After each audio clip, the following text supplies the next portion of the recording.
The end of 1999 was marked by widespread hysteria. People who couldn't count properly were eagerly awaiting the new millennium. Everyone seemed to forget that we use a decimal counting system, meaning the year 2000 was actually the final year of the 20th century, not the beginning of the 21st. Nevertheless, people expected something extraordinary, and many wondered, would the new century even arrive? The end of the world felt inevitable. Planes were supposed to fall from the sky, banks would collapse, and nuclear missiles might launch on their own. In short, civilization was predicted to crumble to the sound of dial-up modems beeping. But to everyone's relief, humanity stepped into the year 2000 as if nothing had happened. However, in one country, Russia, significant changes took place, shaping a new strategy for the development of this vast nation. How did it all begin? How did Russia change? And does it matter today? Let's start with the most important event, a change in national leadership. What's so surprising about that, one might ask? That's just a routine political process. After all, the transition of power in Russia before the year 2000 happened without war or uprisings. One leader resigned, and another took his place in a seemingly peaceful manner. Yes, but not quite. Why did Russia's first president, Boris Yeltsin, suddenly step down? And why was he replaced by the relatively unknown Vladimir Putin? Now, listen closely. Boris Yeltsin resigned, taking with him the chaotic 1990s. But why are those years remembered as such a dark period in Russia's history, a time of struggle and survival? For starters, more than half the population was living near or below the poverty line. Unemployment was rising, factories were shutting down, wages were delayed, and prices were skyrocketing daily. Many people lost their life savings due to hyperinflation. For example, a pension could barely buy a loaf of bread. Meanwhile, crime was flourishing. Various criminal organizations, both legal and illegal, took control of remaining economic resources and built businesses. Gangs fought over territories, racketeers extorted money from business owners, and gunfire often echoed in the streets. By the late 90s, in a country that once marched confidently toward a bright future, the present had turned overwhelmingly dark. The wealthiest 10% controlled nearly all of the economy's profits, while the majority of the population struggled in poverty. A mix of corruption, legal chaos, failed economic reforms, and criminal influence led to a massive concentration of wealth in the hands of a small elite, leaving the rest of society in hardship. At the time, Russia's liberal government wasn't focused on easing the transition to a new economy while protecting people's incomes. Instead, it accelerated harsh reforms without hiding its intentions from the public. Another crucial factor in Russia's financial collapse was the dissolution of the Soviet Union in 1991. Russia declared itself the legal successor of the USSR, inheriting its assets, including the Diamond Fund and overseas investments. However, it also took on the USSR's massive debts. The government hoped to pay off these debts using money owed to the USSR by other countries. But there was a problem: most of the Soviet Union's debtors were impoverished nations in Asia and Africa. The USSR had lent them money to build communism, and expecting repayment was unrealistic. By taking on the USSR's obligations, Russia became a debtor to much of Eastern Europe. There were two ways out of this crisis: declare a default or keep printing money, worsening hyperinflation. Russia chose the first option, which ultimately wiped out the savings of millions of people, turning them into hostages of a political game. I remember a story from one of my father's friends, Peter. At that time, he and his family were saving up for a car, putting aside money from each paycheck into a wooden piggy bank that he kept under the bed. Finally, the necessary amount was collected. That night, Peter fell asleep, feeling like the soon-to-be happy owner of a car, tightly clutching the cherished piggy bank in his hands. But when he woke up the next morning, he learned that the government had announced a monetary reform, and all his savings were instantly devalued by a factor of 100. Peter's wife was rushed to the hospital with a hypertensive crisis, and Peter, who was quite mentally strong, managed to hold on after such a blow. Peter went to the market and used the money he had saved up to buy a pair of rubber boots, which he then placed on top of a wardrobe in the bedroom. To this day, they collect dust there, a reminder of a dream that never came true. At that time, there were many Peters in the country, nearly a third of the population, who found themselves without their savings. Most people had fallen below the poverty line and were living worse than the people of Vietnam or South Africa. Of course, this severely undermined the people's trust in the government, and many were calling for the president's resignation and the dissolution of the State Duma. President Yeltsin understood very well that the poor would vote for the communists, and in order to protect himself and his family, he needed to quickly find a replacement. It is known that Boris Nikolaevich had no fewer than 10 potential candidates in mind. After much thought and political maneuvering, he narrowed it down to 2. The first was Boris Nemtsov, a young, energetic politician, former governor of Nizhny Novgorod, and at the time, the first deputy prime minister. He was an outspoken critic of the political regime, advocating for honest privatization and even suggesting that all Russian officials should give up their foreign cars and drive domestic vehicles instead. This initiative was popular with the public, and Nemtsov's trust rating soared. As deputy prime minister in 1997, Nemtsov successfully defended partial privatization of the company Svyazhinvest, which controlled virtually all the phone networks in the country. Using new auction trading rules, he didn't allow influential figures like Boris Berezovsky and Vladimir Guzinsky to acquire Svyazhinvest shares at bargain prices. Since Guzinsky was the owner of one of Russia's leading television stations, NTV, his network began airing programs that tarnished Nemtsov's reputation and undermined public trust in him. Then came the default, and cunning politicians quickly blamed Nemtsov and his team for the crisis. Yeltsin had to forget about his first presidential candidate. He feared that, before long, the people would drive this successor out of the Kremlin, as Nemtsov's approval rating plummeted to just 1% after the default. Meanwhile, a young officer, who had once worked for the KGB and now moved from the mayor's office in Leningrad, now St. Petersburg, to Moscow, came into the picture. His name was Vladimir Vladimirovich Putin.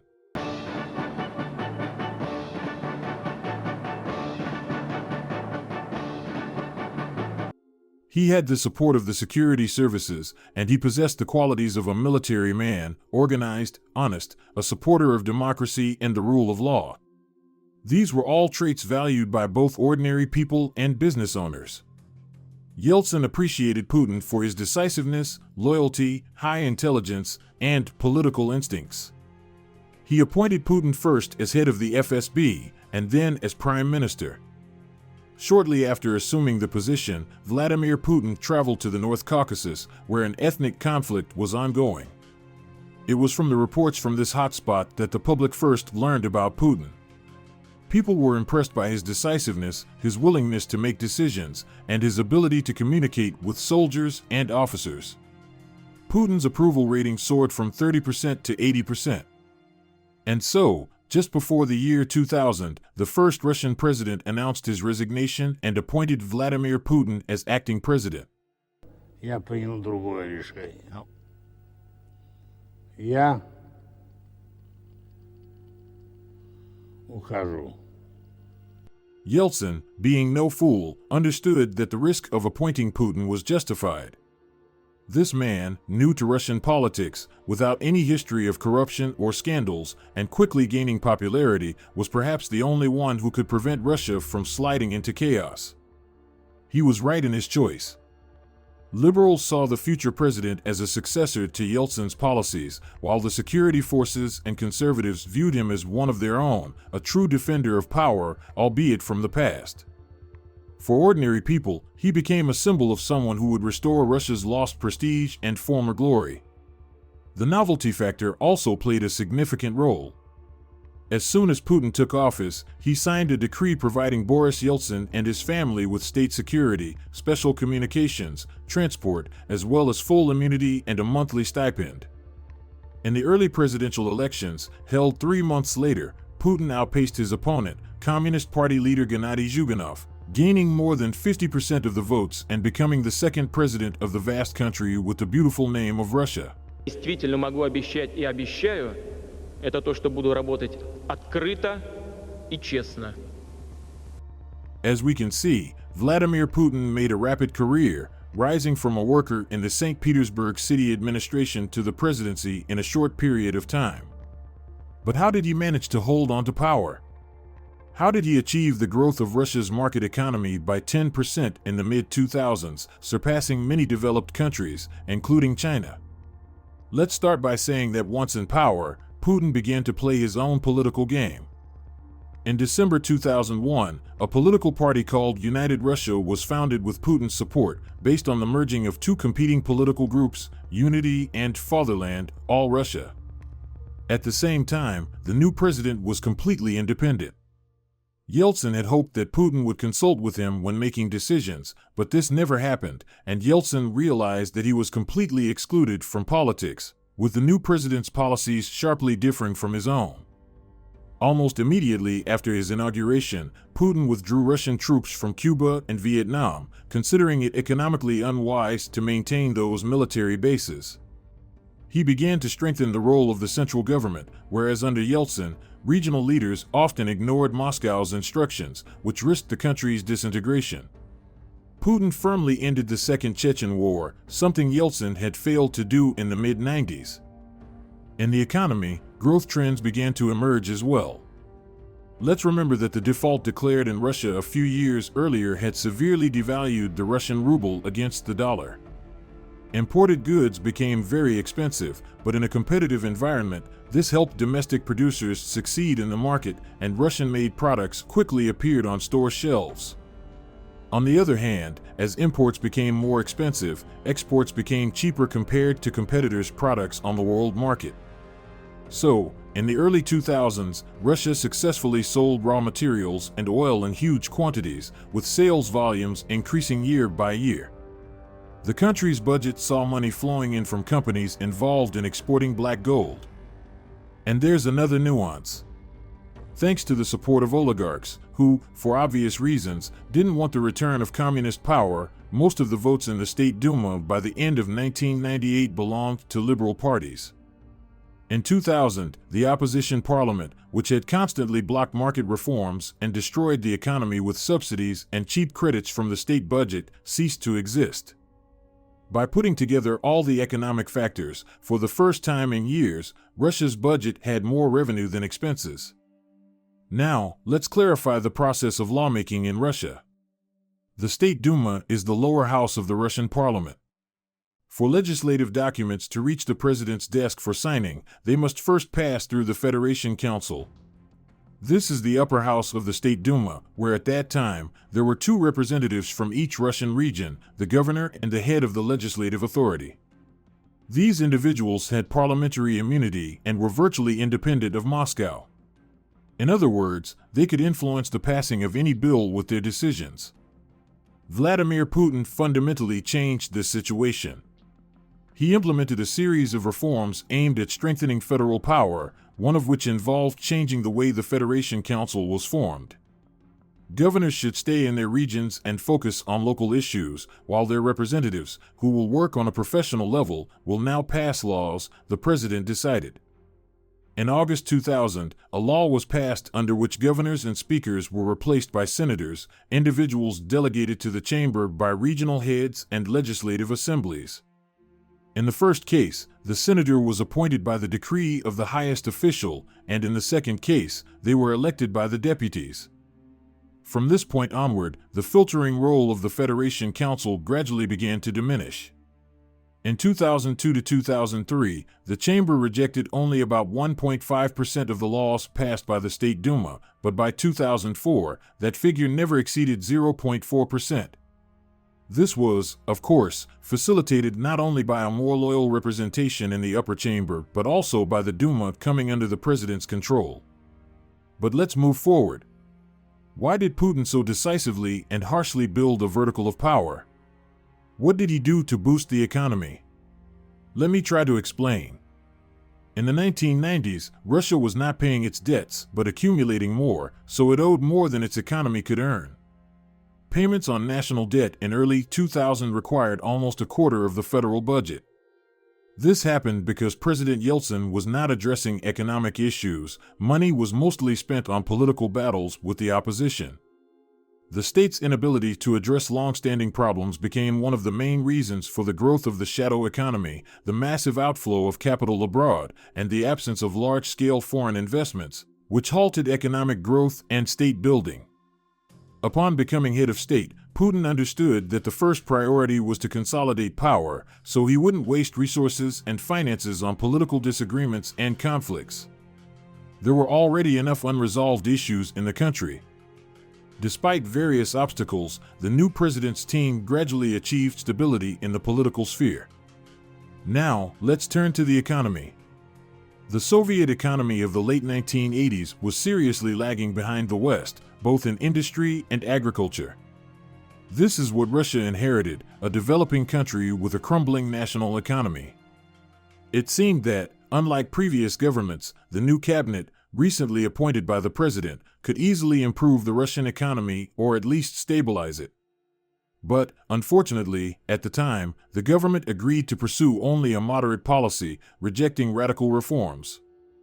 At that point, Putin addressed the Federal Assembly, citing three main reasons that were hindering economic development: the criminal situation in the country, the lawlessness of officials, and high taxes. While addressing the first two problems would take time, the tax system needed urgent and drastic reform.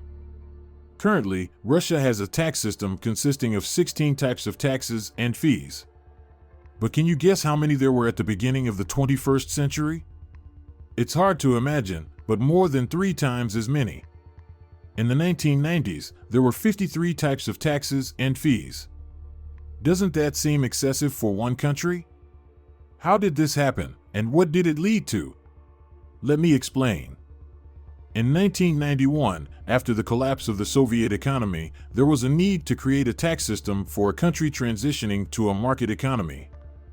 However, Russia lacked specialists who could do this, as well as sufficient information about what to do with taxpayers in countries with transition economies. They decided to take the tax system of developed countries as a model, work out a model of their own based on that experience, and try to build it. But, as is often the case with Russians, no one deeply studied the essence of the system. In a short time, several tax laws were developed, and they came into force. They were then continuously refined, amended, and soon some taxes started to duplicate each other. For example, in addition to the corporate tax, which was collected from all enterprises, including those with foreign investment, there was also a sales tax, which added another 5% to the final price of goods. For an economy that wasn't seeing growth, the tax rates were too high. The corporate tax reached 35%, meaning that more than a third of profits had to be handed over to the state. It's clear that with this arrangement, many people tried to circumvent the system and not pay taxes at all, and as a result, money wasn't flowing into the country's budget. Russia's tax system at that time included 3 groups of taxes: federal taxes and fees, republic-level taxes, and local taxes and fees. It was impossible to keep track of everyone evading taxes. The result of this, the key problem of Russia's economy at the time, was a budget deficit, low tax revenues in the face of high government spending obligations. In order for taxpayers' money to start flowing back into the budget, Vladimir Putin initiated an economic reform in 2000, reducing the profit tax rate from 35% to 24% and unifying the personal income tax, PIT, at a flat rate of 13%. The tax reform of the 2000s was the most successful reform of this period. Thanks to it, tax rates were significantly reduced, the taxation system was simplified, and the neutrality of the tax system increased. The number of taxes and fees decreased. In the initial version of the tax code, there were 28, 16 federal, 7 regional, and 5 local, but after 2004, there were only 14, 9 federal, 3 regional, and 2 local taxes. Control and punishment for tax evasion were strengthened. Now, it became more beneficial for the population to pay taxes, which allowed for a significant increase in fiscal revenues to the budget. We also need to mention the oil and gas industry, Russia's main exporters. Despite the strong support from those in power, in 2002, a federal tax on mineral extraction was introduced in Russia. As a result, budget revenues from the oil and gas industry grew significantly, and by 2006, they accounted for almost half of the country's total budget financing. Thus, during Putin's first term as president, Russia changed its status on the world stage. The debt-to-GDP ratio in Russia decreased to 40%, compared to 95% under Yeltsin. This raised the country's rating in the eyes of major global investors. Have you ever heard the phrase, the contribution of a cup of coffee to the country's economy? What does it mean, and how does it relate to Russia's economy and President Putin? With a bit of patience, it will all become clear. Imagine your 9-year-old son comes up to you and asks you to explain what investments are. You scratch your head and try to remember what that term means. Let me help you with a simple example. Imagine you had a good salary, and over several years, you were able to save a nice sum of money. But you're scared. The world is unstable. The constantly changing currency exchange rates, inflation, and reforms, there are many reasons to be cautious. What do? At this point, you can become an investor, put your savings into real estate. Let's say you buy an apartment. You could buy it when the project documentation is signed at a low price, knowing that the value of this asset will only rise over time, and the property can be passed down through inheritance. This type of investment is traditionally considered one of the most reliable. So, investments are resources put into various projects with the goal of generating income in the future. For a country, investments in the economy are highly beneficial. Where more investments are attracted, there are more jobs, a higher standard of living, and social development. At the beginning of the 21st century, Russia attracted foreign investors like honey attracts bees. After the chaotic 90s, the country began to stabilize, the economy was growing, oil prices were rising, and Moscow confidently declared its potential. Foreigners, captivated by the size of the country and its natural wealth, rushed to conquer the Russian market.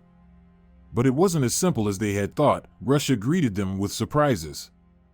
Why were foreign companies interested in Russia? Let's start with the fact that Russia is abundant in oil, gas, metals, and other natural resources. Who hasn't dreamed of making money from hydrocarbons? Investors were also attracted by the fact that education in Russia was strong, the level of qualified specialists was fairly high, and wages were low, comparable to Latin American countries. And let's not forget that with a population of over 140 million people, Russia represented an enormous consumer market for everything from chocolate bars to cars. Many foreign corporations rushed to this country. The competition was still weak, and the prospects were enticing and promising. So, who was the first pioneer in Russia's investment fund? Who wasn't afraid to develop their business in a country that had only recently been behind the Iron Curtain and had kept everyone out? No, it wasn't the Germans or the French. The first investors in Russia were the Italians. In 2000, they bought one of the large industrial plants in Lipetsk and started manufacturing washing machines. This company was the globally recognized Marloni. The company's management viewed the Russian market as highly promising. I understand your surprise right now. You haven't heard much about washing machines of that brand. But, just wait. In 2005, brands like Indesit and Ariston will become well known in Russia, and these are the brands that the Marloni plant will produce. Very soon, their products will take third place in the Russian home appliance market.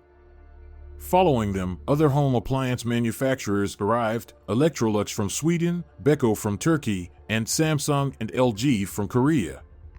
Along with them, car manufacturers, from Ford to Toyota, also entered the market. The Swedish company IKEA became widely known, introducing Russians to the culture of family shopping and setting standards for hundreds of tenants. Of course, there were some funny moments too. American companies Pepsi and McDonald's had to face the Russian soul. Pepsi was one of the first to start working in Russia even before the 21st century.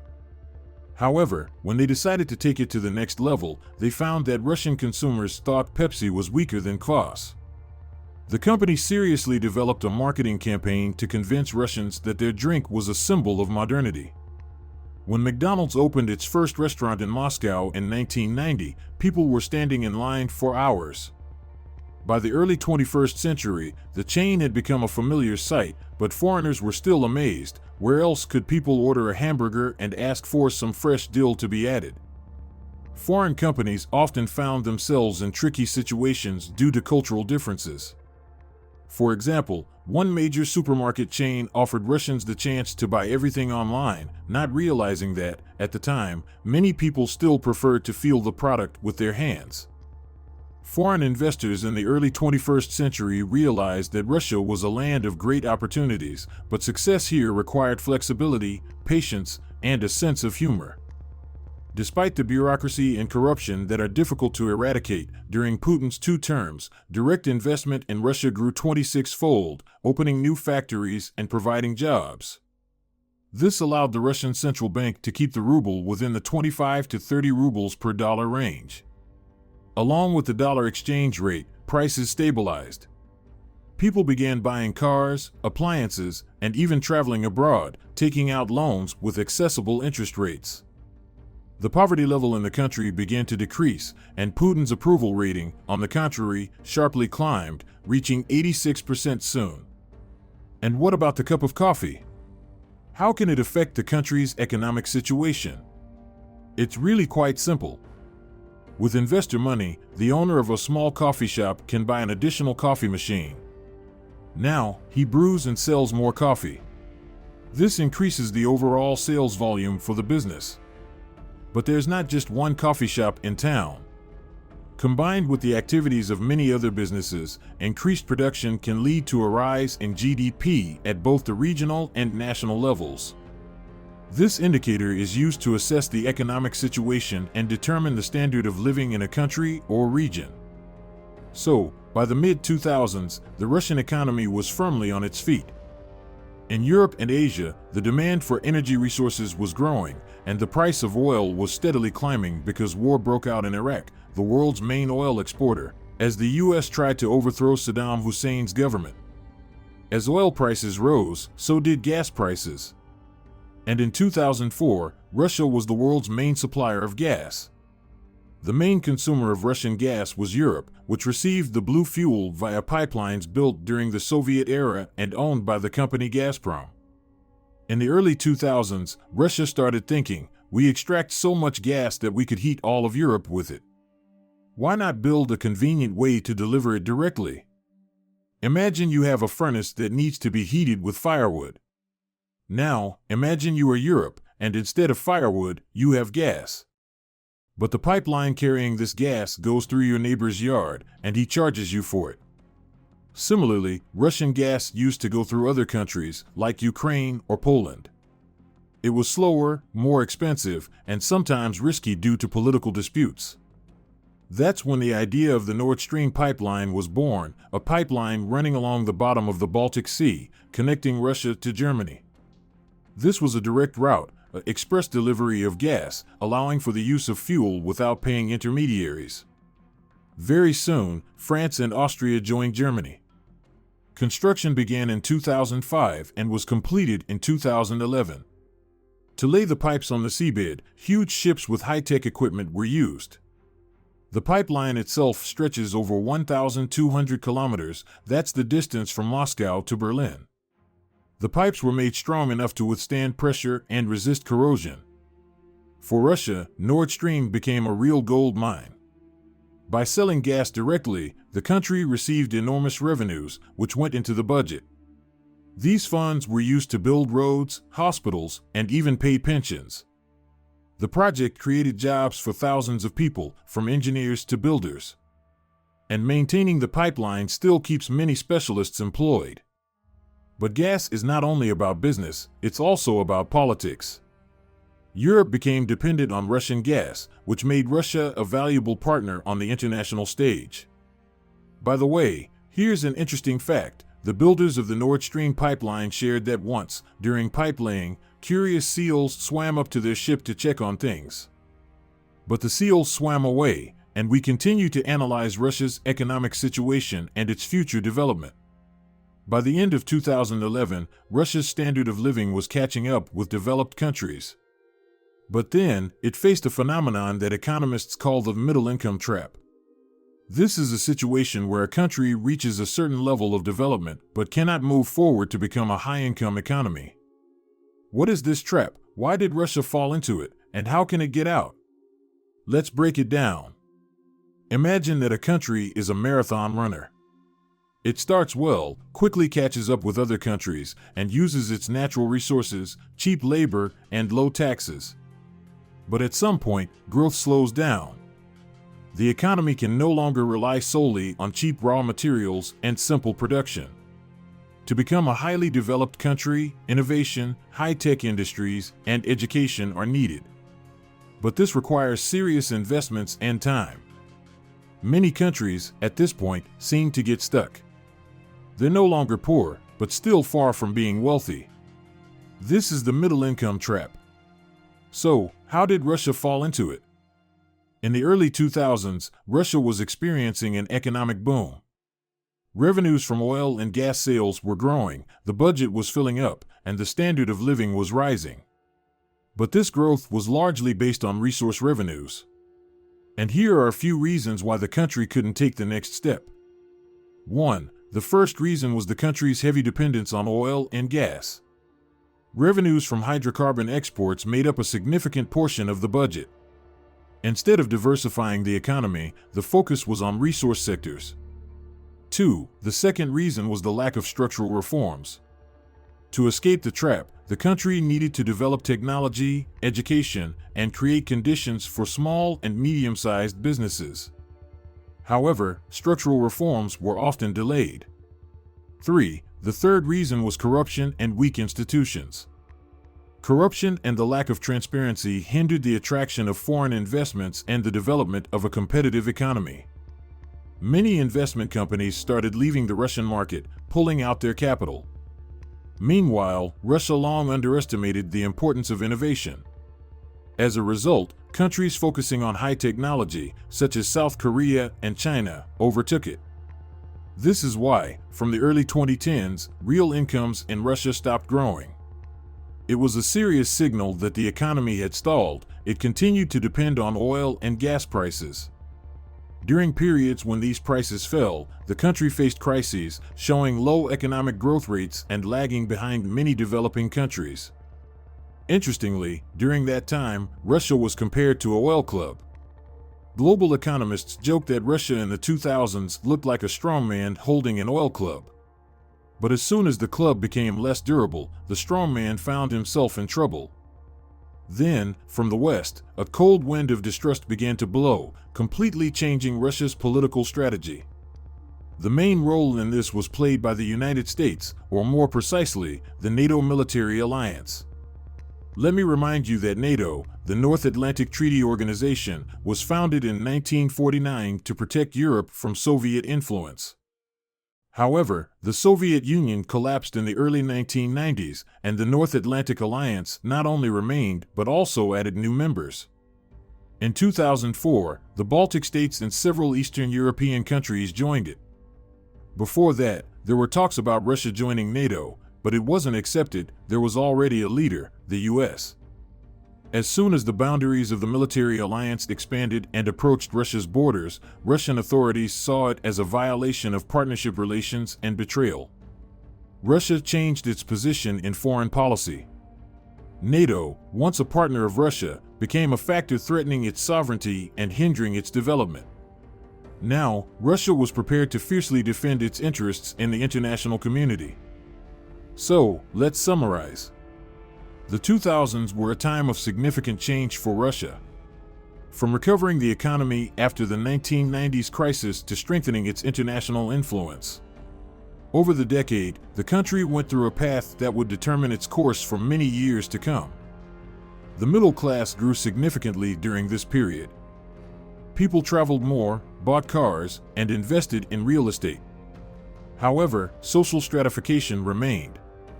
Poverty decreased, but the gap between the rich and the poor remained considerable. As early as the 2000s, Russia tried to build relations with the West. After the 9/11 terrorist attacks in 2001, Moscow supported the US in its fight against terrorism. However, gradually, the rhetoric of the Russian state changed. Putin's speech at the Munich conference in 2007 marked a turning point. He openly stated his disagreement with the unipolar world led by the US. And in 2008, the conflict with Georgia showed that Russia was ready to defend its interests in the post-Soviet space, even by using force. By the end of the first decade of the new century, Moscow began to present itself as an independent geopolitical player, which foreshadowed further confrontation with the West. At the beginning of the 21st century, Russia went through significant changes. Economic growth, political stabilization, and the revival of international influence became symbols of that time. However, behind these successes were problems that later shaped many of the country's future directions. In 2014, the era of steady economic growth ended. Further growth became more challenging, oil prices stabilized, and relations with the West, the main source of investment, significantly worsened. Ahead, the Russian economy still faced ups and downs. But we'll talk about that next time.